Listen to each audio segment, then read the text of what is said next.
Good evening friends, আজকের ব্লগটা এখান থেকেই শুরু। এখন কিন্তু সকাল নয়, অফিস থেকে জাস্ট ফিরেছি।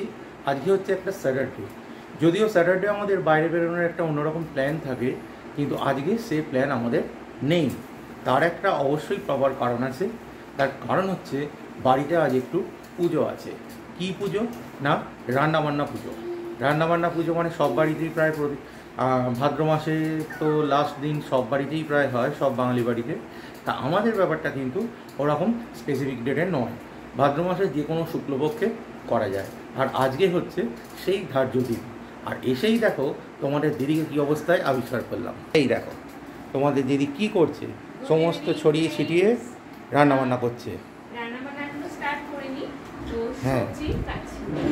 তো সবজি এখন যা 5 রকম কি 7 রকম কি 9 রকম যেরকমই হচ্ছে মানে সব রয়েছে, মানে কাটছি, কেটে বোঝা যাবে করকম হবে। সবজি কাটছি ভাজার জন্য, তারপর অনেক কিছু আইটেম রান্না হবে, সেগুলো এখন যদি বলে দিই তো সারপ্রাইজ থাকবে না, তার জন্য ব্লগটা দেখতে হবে। আর বাকিটা তোমাদের দাদাভাই।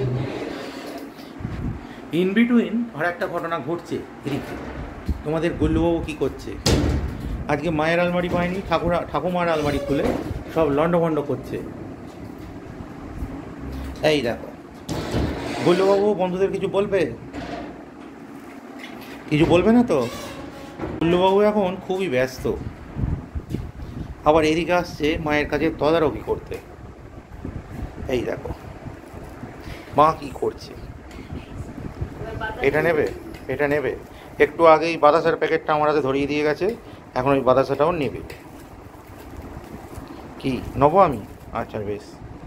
ওর বক্তব্যটা আমি খুব ভালোভাবেই বুঝতে পারছি যে এর থেকে আমাকে একটা দাও, কিন্তু যেহেতু পুজোর জিনিস ওকে তো এখন দেওয়া মুশকিল। আর যাই হোক, সে দেবো নিশ্চয়ই, পরে দেবো বা অন্য জায়গা থেকে দেবো। দেখা যাক, গুল্লুবাবুর আপাতত ইচ্ছাটা পূরণ করি, তারপর আবার আসছি। এই দেখো বন্ধুরা, এই সমস্ত রান্না বান্না হয়েছে। আর গুল্লুবাবু হাত বাড়িয়ে সমানে খাবে বলে চেঁচিয়ে যাচ্ছে, কিন্তু ওর মা সবসময় ওর রেঞ্জের বাইরে রেখেছে জিনিসগুলো। এই হচ্ছে ভাজা বিভিন্ন রকম, তার সঙ্গে এটা হচ্ছে ছাঁচি কুমড়ো, এ হচ্ছে নারকোল দিয়ে কচুর শাক, তার সঙ্গে হচ্ছে চাপ মুসুর ডাল, এগুলো হচ্ছে কলা এবং ওলের বড়া, তার সাথে পায়েস, আর তা এর সাথে রয়েছে ভাত। করেছেন সেই কুকের একটা সাক্ষাৎকার নিয়ে যাওয়া যাক। সন্ধ্যে থেকে দেখে, চেহারা দেখেই বুঝতে পারছো সন্ধ্যে থেকে সমানে রান্না করেই গেছে, একদম ঘরমাক্ত কলেবর। তা কি বলছো বলো, রান্না করে কেমন লাগলো? রান্না করে ভালো লাগলো, সবকিছু নিজের হাতে আয়োজন করেছি, কিন্তু এবার টেস্ট কেমন আছে জানা নেই, যেহেতু নুন মিষ্টি সব কিছু তো টেস্ট করা যায় না, একবারে রান্নার পর দেখা যাক কোনটা বেশি কোনটা কম। না, সবই ভালো হবে আশা করা যায়। ওদিকে গুল্লুবাবু দেখো কিনের কাজ শুরু করে দিয়েছে। যাই হোক, তো তোমাদের সাথে শেয়ার করলাম, তোমাদেরও এরকম কোনো অনুষ্ঠান হলে আমাদের সাথে শেয়ার করো, আমাদেরও ভালো লাগবে। রবিবার সন্ধ্যাবেলা বেরিয়ে পড়েছি, সঙ্গে তোমাদের ভিডিও আছে। আর যাবো তো একটা স্পেসিফিক ডেস্টিনেশনে, রাস্তায় আলো কম, ওই জন্য এরকম লাগছে। আর দেখতে থাকো কোথায় যাই, তোমাদের সাথে সব কিছু শেয়ার করবো। আর তোমাদের দিদি আছে, আরও একজন আছে, দেখো তার উৎসাহ সব থেকে বেশি। সে আমাদের দুজনকে ছুটিয়ে ছুটিয়ে নিয়ে যাচ্ছে, সেও ছুটছে, কখনো কখনো রাস্তায় হোঁচট খাচ্ছে। এই যে এখন যেমন হোঁচট খেয়ে পড়ছিল, আর একটু হলে আবার তুলে ধরা হলো তাকে। তা যাই হোক, দেখো কোথায় যাই, তোমাদের সাথে তো শেয়ার করতে থাকবোই। বন্ধুরা, আমরা চলে এসেছি আমাদের ডেস্টিনেশনে। ব্যাকগ্রাউন্ডটা দেখে বুঝতে পারছো কোথাও একটা এসেছি। এটা আরও ভালো করে বুঝতে পারবে, আমাদের মুখগুলো যদিও কালো কালো, কিন্তু এবারে বুঝতে পারবে আশা করি। এটা সবার পছন্দের জায়গা, বিশেষ করে পুজোর আগে।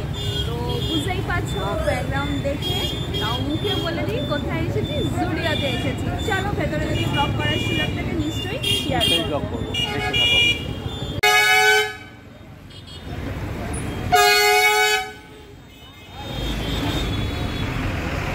জুডিও ঘুরে চলে এলাম। এখন বুঝতাম লাইন বলবো না, কারণ খাওয়া হয়ে গেছে। এবার মায়ের জন্য একটু চুরমুর নিয়ে যাব, সেটারই প্রিপারেশন চলছে। আর জুডিও ঘোরার অভিজ্ঞতা কেমন হইল ওরাই বলবো, কারণ ভেবেছিলাম কিছু কিনবো কিন্তু কেনা হয়নি, যে কারণে ঘোরার কথাটাই এখানে প্রযোজ্য। যাই হোক, বাড়ি গিয়ে সেসব কথা বলছি। বন্ধুরা, চলে এলাম ডিনারের পর। আর এখন তো বুঝতেই পারছো রাত অনেকটাই হয়েছে। আমাদের ডিনার মানে রাত অনেকটাই। তোমরা দুদিনের ব্লগ একসাথে পাবে, গতকালকের এবং আজকের, অর্থাৎ শনিবার এবং রবিবারের। শনিবার তো দেখলে বাড়িতে তো রান্না পুজো ছিল, তা যে কারণে আজকে রবিবার তো অরন্ধন দিবস, বাড়িতে তো সেভাবে কিছু রান্না বান্না হয়নি। আর কালকে সমস্ত রান্না করা, মা মনসাকে উৎসর্গ করা খাবার দাবার আজকে সারাদিনে খাওয়া দাওয়া হয়েছে। তারপর তো সন্ধ্যাবেলা বেরিয়েছিলাম, বেরিয়ে তো জুডিওতে গেলাম। অনেক শুনেছিলাম শ্রীরামপুরের জুডিও সুনাম, তা গিয়ে যা দেখলাম, সুনাম শুনেছিলাম অ্যাকচুয়ালি ব্লগে, বিভিন্ন রকম ব্লগ তৈরি হয়েছিল শ্রীরামপুরের জুডিও নিয়ে, যখন ফার্স্ট জুডিও ওপেন হয় সেই সময় থেকে এখন পর্যন্ত। তা গিয়ে যা দেখলাম, যে যা শুনেছিলাম তার খুব বেশি হলে 10-20% ভালো। জিনিসপত্র প্রচুর আছে, 3টে পুরোপুরি ফ্লোর ধরে নাও একদম, কিন্তু প্রতিটা জিনিসের দাম কম হলেও কোয়ালিটি কিন্তু খুব একটা আমার ভালো লাগেনি।